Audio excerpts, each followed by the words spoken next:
Namibia lies in southwest Africa. The Namib Desert stretches for almost 2,000 kilometers along the coast. To the north, the desert is crisscrossed by several dry river valleys. One of them is the Huanib Valley. It runs through the desert for several hundred kilometers and ends in the sea.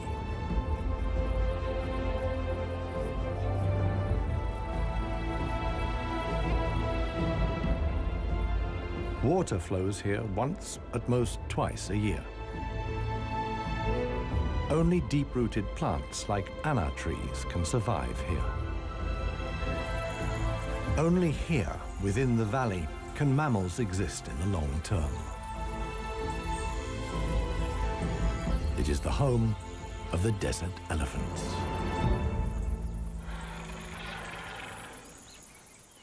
In contrast to their other African relatives, desert elephants live in particularly small family groups. They are so rare and their way of life is so special that they're under the constant supervision of scientists who've also given the elephants names.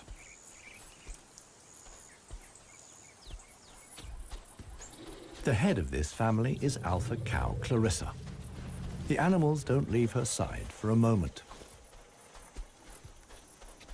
Only Clarissa knows how to survive in this extreme environment. The shoots of the anna tree are now ripe.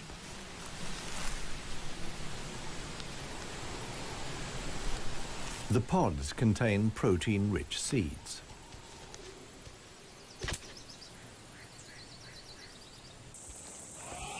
Clarissa has known every one of these trees since her childhood.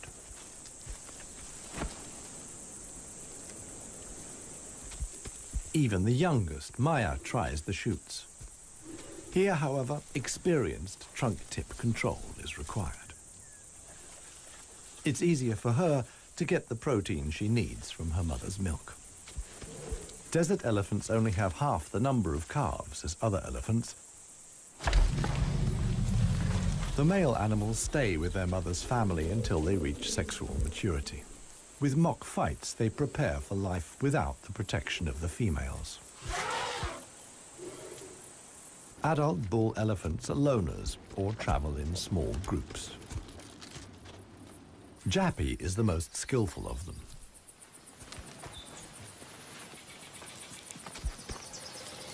His younger brother watches enviously as Jappy brings down apparently unreachable branches from the tree.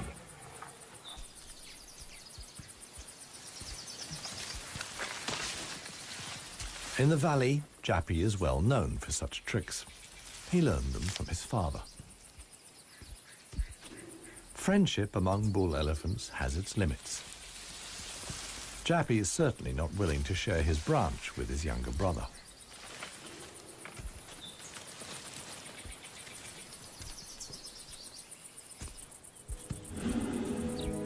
Their father, One Tusk, is now nearly 60 years old. His trademark is the missing right tusk, lost long ago in a hierarchical battle. For years, he was the undisputed king of the Huanib. Now he lives in seclusion. One Tusk's legs are weak. He can no longer keep up. The aging bull is already being watched by a male jackal, which lives in the Huanib Valley with its partner. Jackals mostly hunt smaller animals, but they wouldn't turn their noses up at a dead elephant.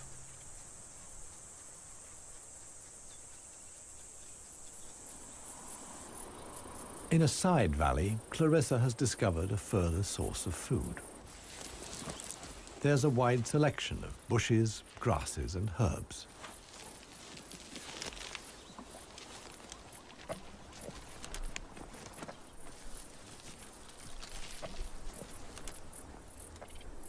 The elephants' climbing skills far surpass those of their savanna-dwelling relatives. This too is a form of adaptation to their special habitat.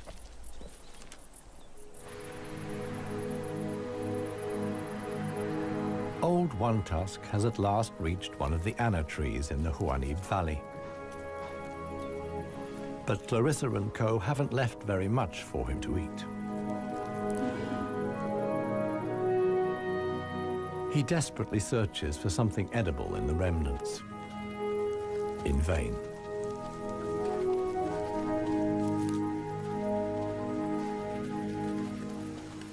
For the inhabitants of the Namib, survival is hard.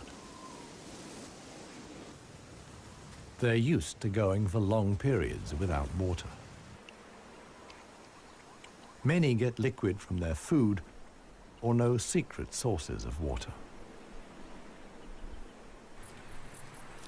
Regardless of size, every green leaf contains a minimum of liquid worth harvesting.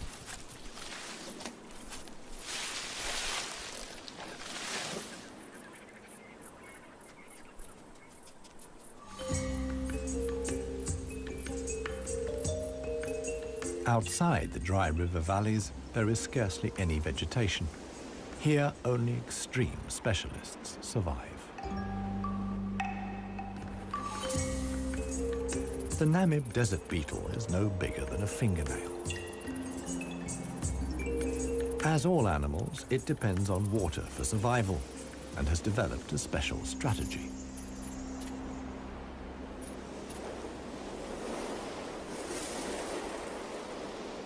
Even the tiniest traces of dampness in the air condense on its carapace.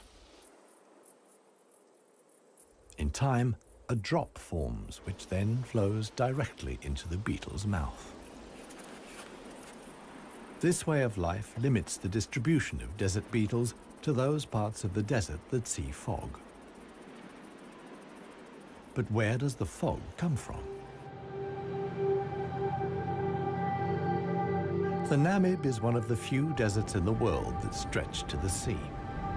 The cold Benguela current from the Antarctic cools the seawater to a temperature of 12 degrees Celsius. When the water reaches land, it evaporates in the warm desert air. Around 200 days a year, the desert is wreathed in mist, which sometimes extends hundreds of kilometers inland into the dry river valleys.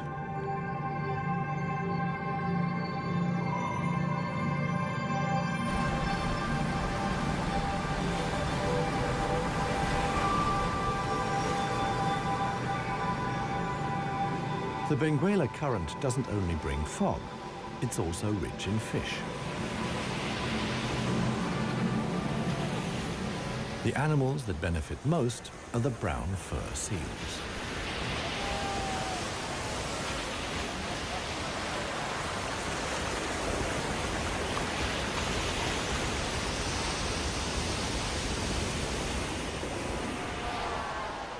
Their colonies are often home to 100,000 animals.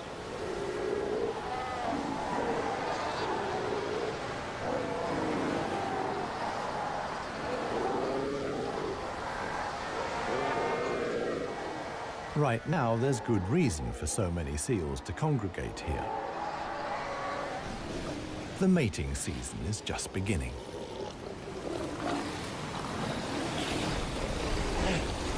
Everywhere, bulls are fighting for the right to mate.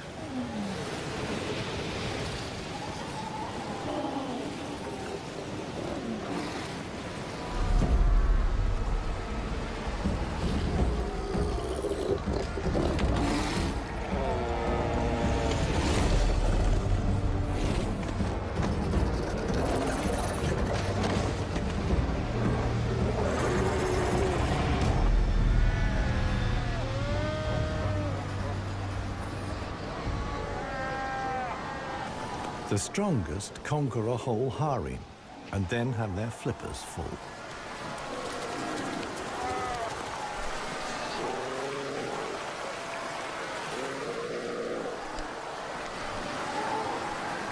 After mating, the males disappear into the sea, They're not involved in bringing up the young. The fog sometimes penetrates as far as the Huanib Valley.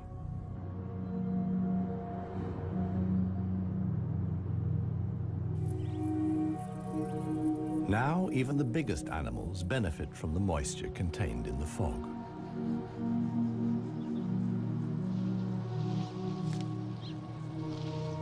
Jappy and his brother can take on a lot of liquid from the drops of dew on the plants they eat.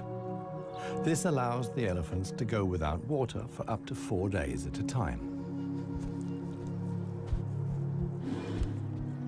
The pair are still on the move together. This will soon change.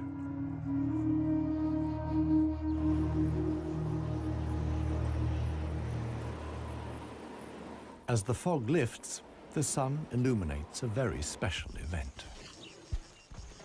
Families of elephants from other dry river valleys are on their way to the Huanib Valley.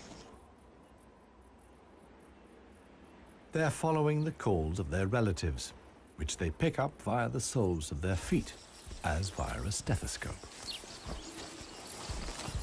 More and more elephants join Clarissa's family. Some of the animals haven't seen each other for years and exchange affectionate greetings. Jappy and his brother are also aware of the arrival of the females. When it comes to attracting a cow, in a flash, companions become rivals. Once upon a time, one tusk was also aroused by all the excitement. Today, it no longer has any significance for him. He wouldn't be able to deal with confrontations with other bulls.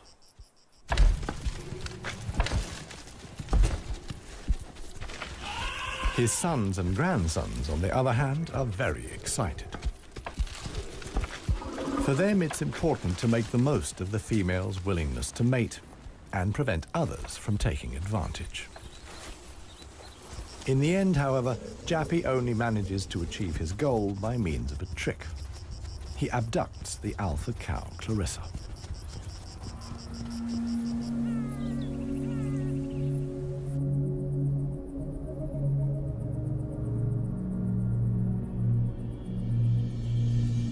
While many of the inhabitants of the valley spend the night hours asleep, this is the time of the real desert dwellers.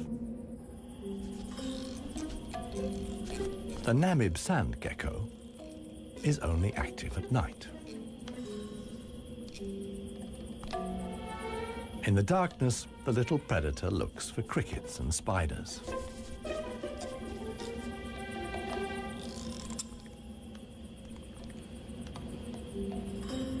Like a frog's, its toes are webbed. This enables the lizard to seemingly fly across the dunes without sinking into the sand.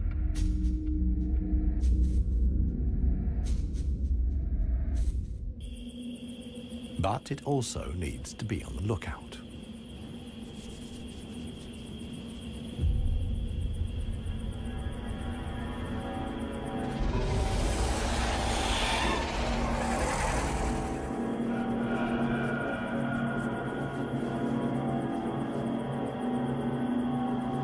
A sidewinding adder.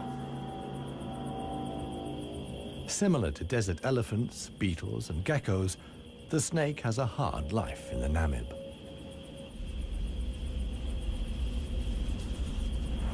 It has to hunt successfully to survive.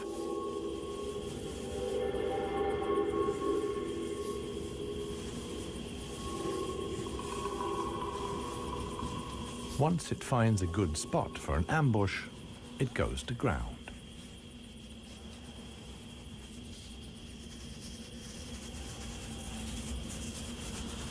The snake is a predator that lies in wait for its prey, relying completely on its camouflage.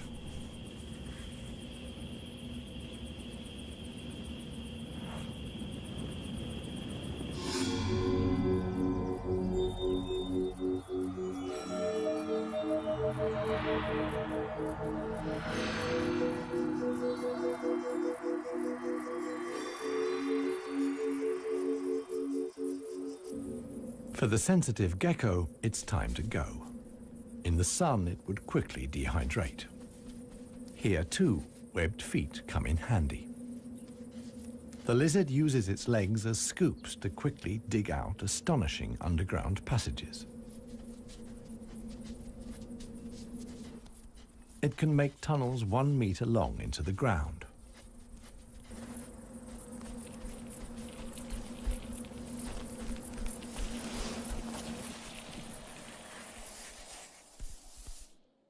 Here, it's safe.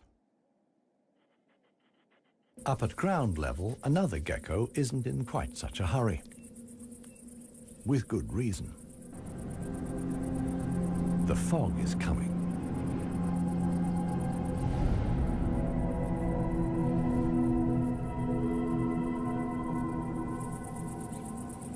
The lizard's large, mirror-like eye surfaces allow the fog to condense here. At last, water.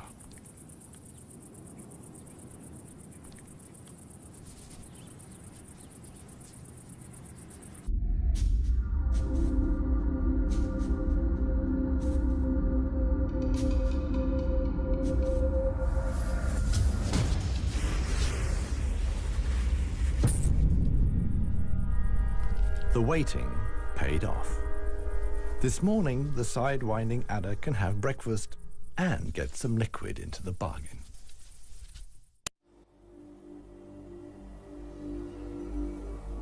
The Namibian winter is coming to an end, and with it, the mild climate brought by the fog. Relentless heat descends on the Huanib Valley. 40 degrees Celsius in the shade. This is approaching the limit for even Clarissa's family.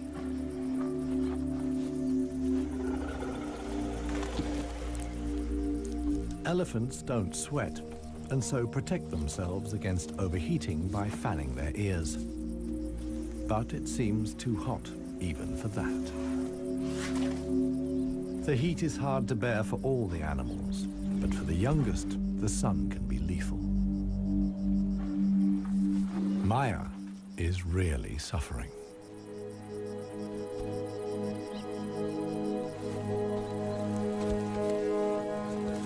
One tusk mobilizes all his efforts for one last attempt at an anna tree. But he no longer has the strength.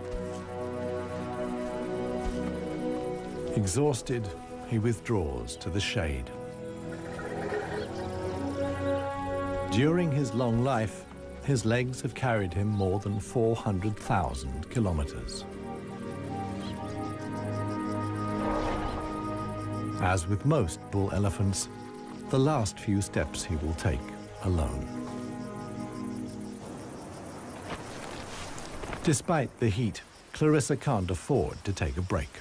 She urges her family to move on. Desert elephants have to spend up to 20 hours a day eating 200 kilos of plant material.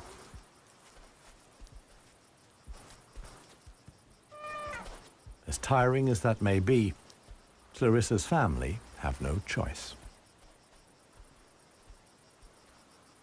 One young bull is already so exhausted that he sleeps through the signal to move off. He only wakes up when the other elephants are already out of sight.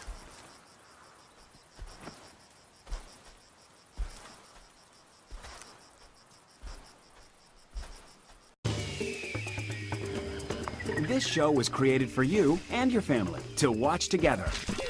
Welcome to Nat Geo Wild. It finally dawns on him that he really is all alone. Clarissa and the rest of the family have noticed his absence. The animals try to locate each other via smell using their trunks, which are extraordinarily sensitive.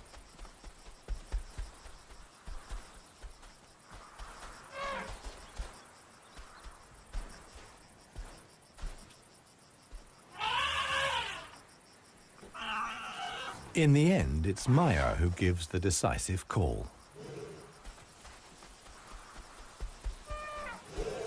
Now the straggler knows which way to go.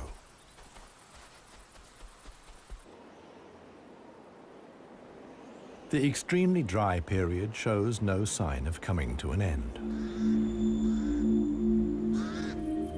1 week later, the heat and the elephants have combined to decimate the plant life in the Huanib Valley. Vultures take up positions on the trees on the edge of the valley. Their time will come when the other animals can find nothing more to eat.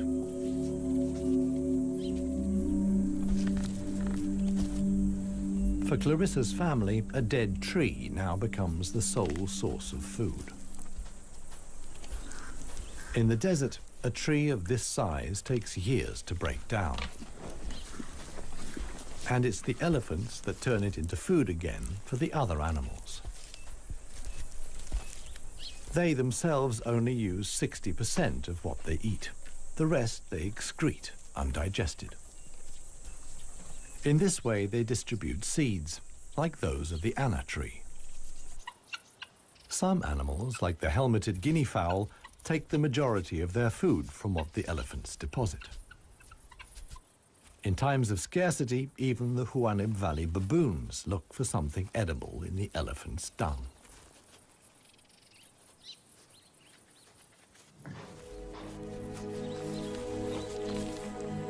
Old One Tusk has one more go at the wood.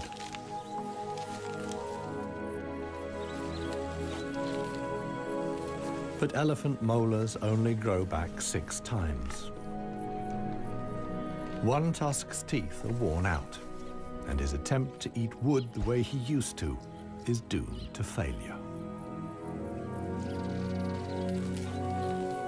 In other parts of Africa, older elephants seek out swamps where they can live for a while longer on softer leaves. Here, there is no such possibility.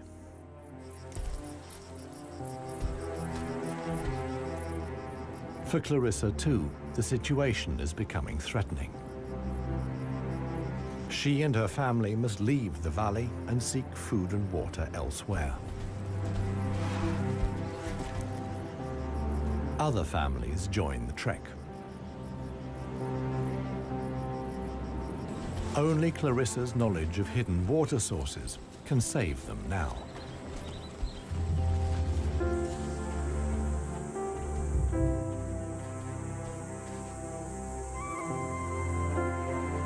Scarcely any animals are left in the valley.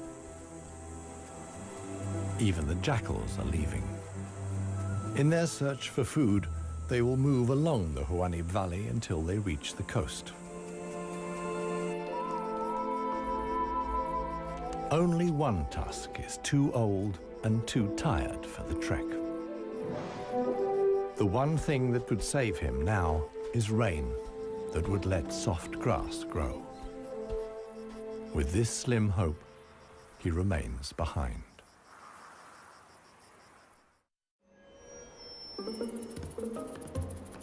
The Namib desert beetle is also looking for something to eat.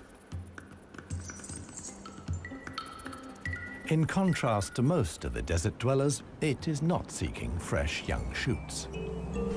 The beetle is on the lookout for plant residues. The unceasing wind is a help.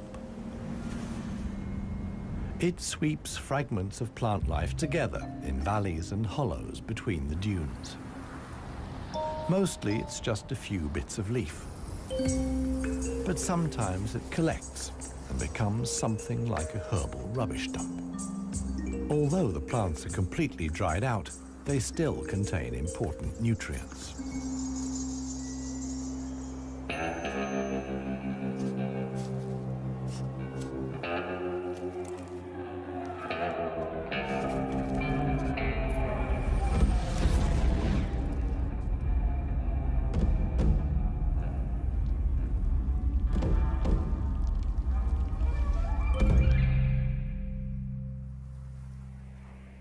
The Namakwa chameleon is one of the most dangerous hunters in the Namib desert. For desert beetles, at any rate. But the beetles don't usually make it quite so easy.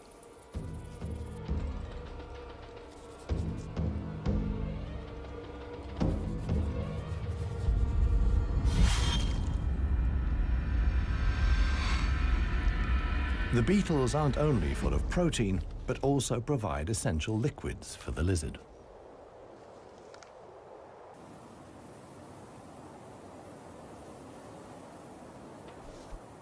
Namaqua chameleons are the biggest reptiles the Namib can support.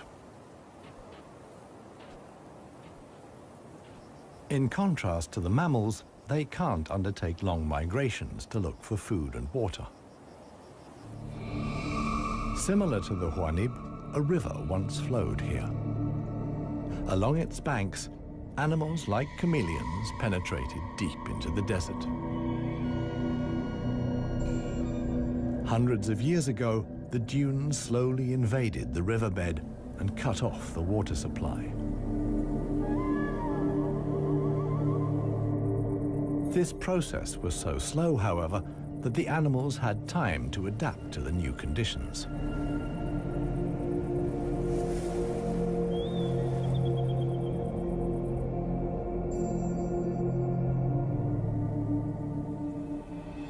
The mammals didn't need such a long period of adaptation. Their ability to migrate over long distances enabled them to conquer the desert much more quickly. The pair of jackals will soon reach the coast.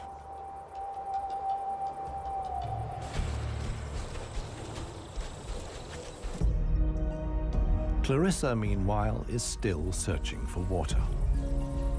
Little Maya is already exhausted.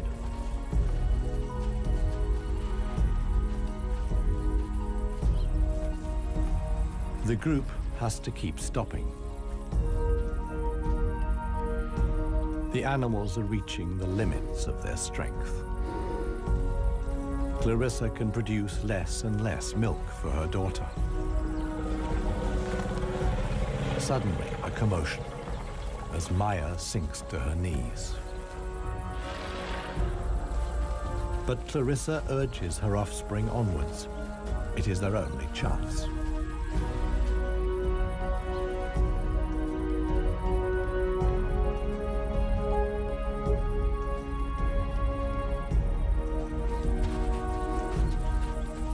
As dusk falls, they finally arrive.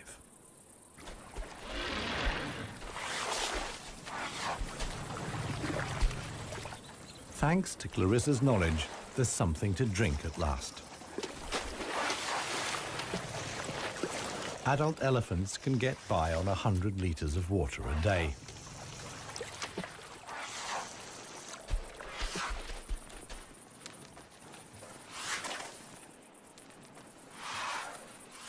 The subsequent dust bath serves to protect the elephant's skin from the relentless sun.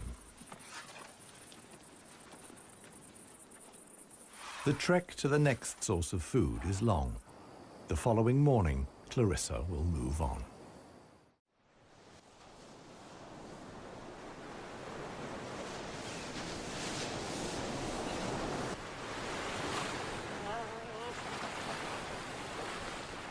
The jackals have finally reached the sea and move southwards along the coast.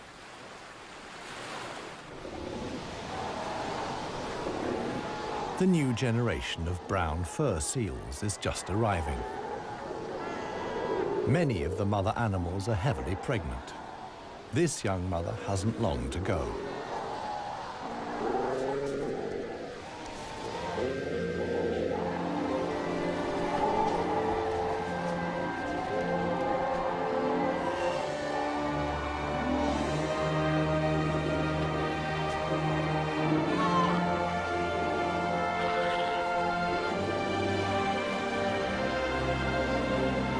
The mother at once welcomes her offspring into the world.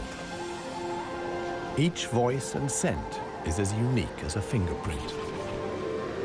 The ritual creates an unbreakable bond between mother and pup.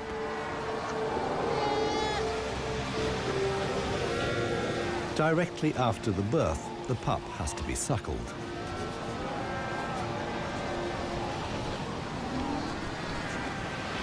The newborn is a little clumsy.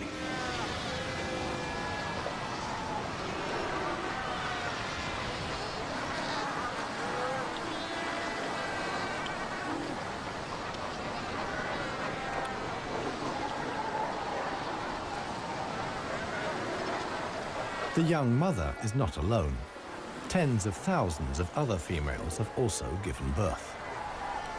Space is at a premium in the colony, a risky situation for the babies.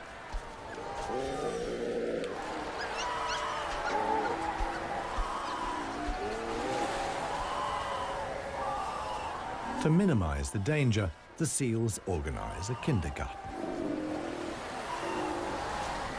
Many of the mother animals leave their newly born pups here.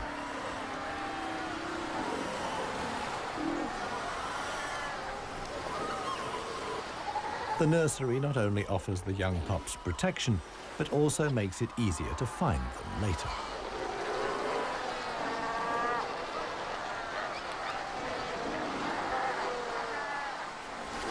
The mother seals have to go out hunting every day to make sure their milk is nutritious enough for the young.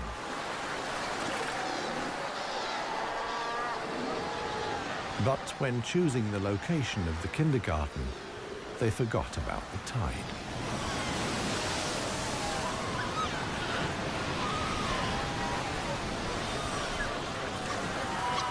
The pups fight desperately against the onslaught of the waves.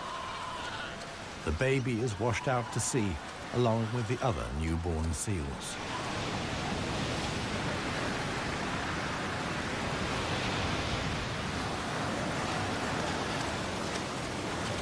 Seal pups can swim, but they don't have the protective layer of fat of adult animals.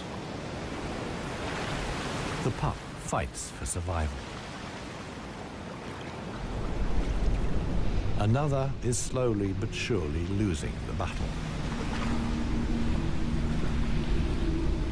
Within a few minutes, the pups are so exhausted that they can no longer keep their heads above water and drown.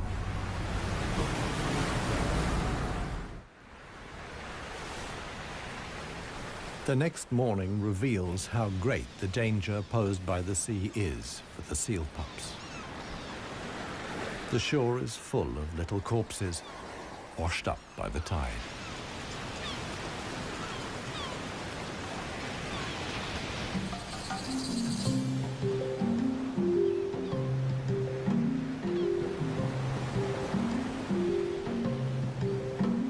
The jackals from the Huanib. The pair have traveled hundreds of kilometers from the arid valley.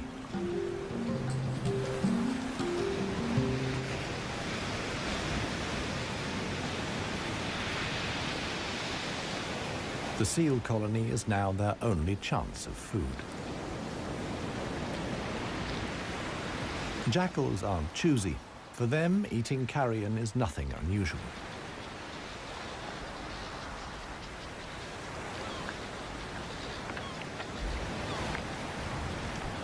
They'll be spending the coming weeks at the seal colony.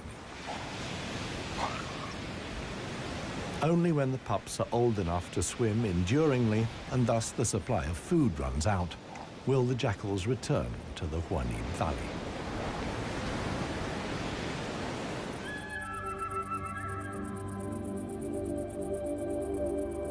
It's not only the jackals that undertake such long treks. The other inhabitants of the Huanib have a long way to go.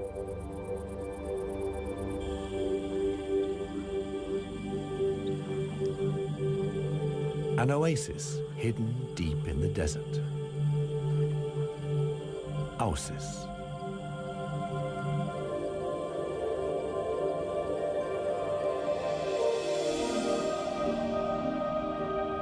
It lies like an emerald in the middle of the desert.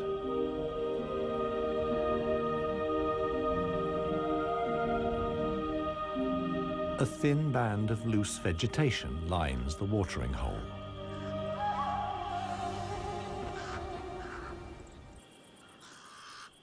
The pied crows are getting worked up about something. Visitors. Big visitors. the legendary desert lions. Desert lions are so unbelievably rare that scientists have fitted them with transmitter collars so that the big cats can be monitored and protected. Two females have taken up positions in the undergrowth with their young. The experienced predators know that it's just a matter of watching and waiting. And indeed, many animals are making their way here. The oryx's numbers have thinned noticeably. Some are lagging far behind the main column.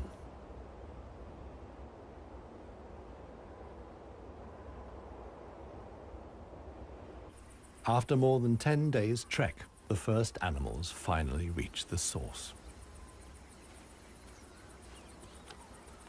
Cautiously, they approach the steep bank. They're in danger of sinking into the soft ground.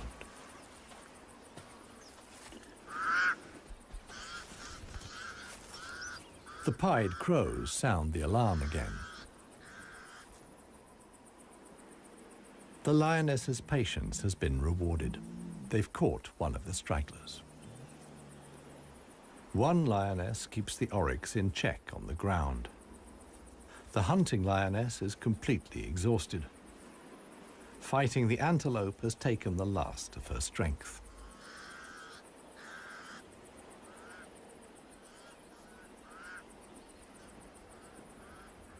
She drags herself back to the bushes to get her cubs.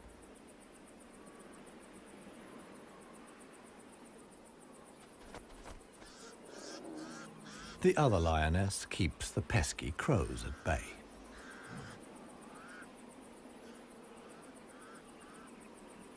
Luckily for the huntress, the cubs quickly grasp the situation. They can hardly wait to get their teeth into some fresh food. All the animals here are fighting for survival. The lionesses won this round. They've enough food now to last the coming weeks.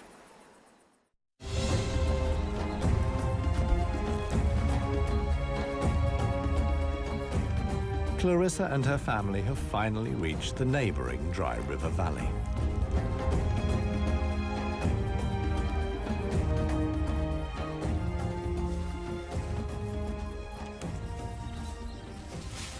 The experienced cow knew instinctively that in times of drought, there was some precious greenery here to feed on.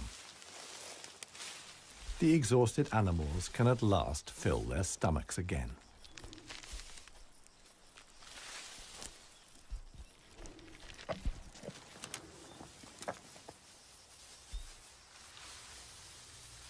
And this is how a happy, full-up baby elephant looks. Maya in paradise.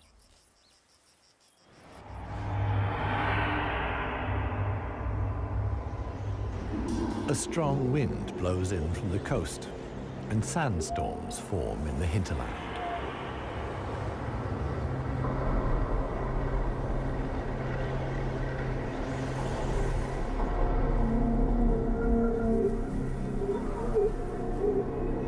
They reach the river valley where Clarissa and family have found food and shelter. Sandstorms like these are the harbingers of heavy rain. Experienced elephant cows like Clarissa know what that means. As soon as it rains, the dry river valleys will be turned into raging torrents that wash away anything in their path.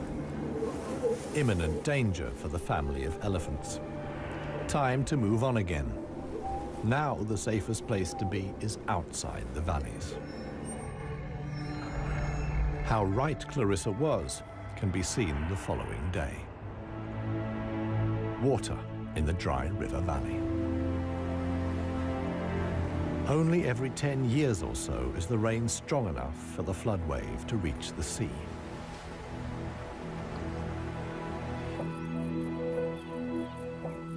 Just a few days later, the first green shoots begin the transformation of the dry river valleys.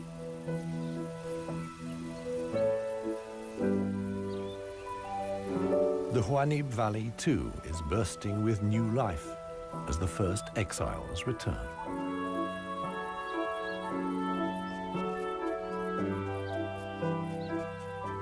For one animal, however, the rain came too late. Old One Tusk succumbed to hunger before the first drops fell.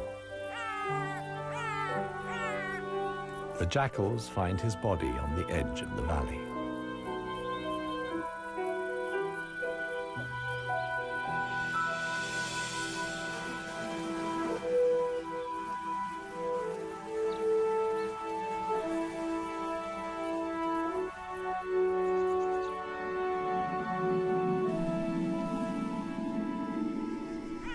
The jackals don't approach the body until evening.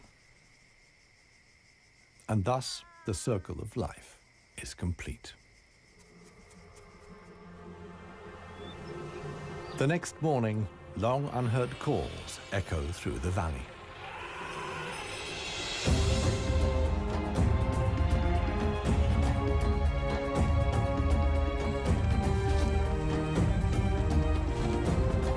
Clarissa is back. Her family survived the floods unscathed.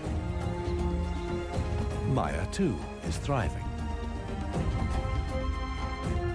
At last, the newly greened Huanib Valley comes into view.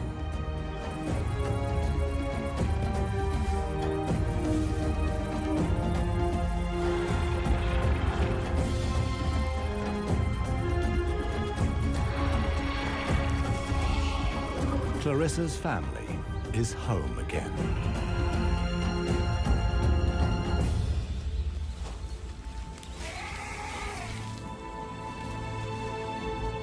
Jappy will pass on the genes of his father, One Tusk, and with them, his strength and intelligence. Clarissa is pregnant with his baby. The alpha cow will induct each new generation into the secrets of the desert elephants. This is essential for their survival. The Huanib River Valley is probably the last real wilderness in Namibia, one in which only the cleverest, most intelligent of the animal world can survive. A life of extremes in the home of the desert elephants.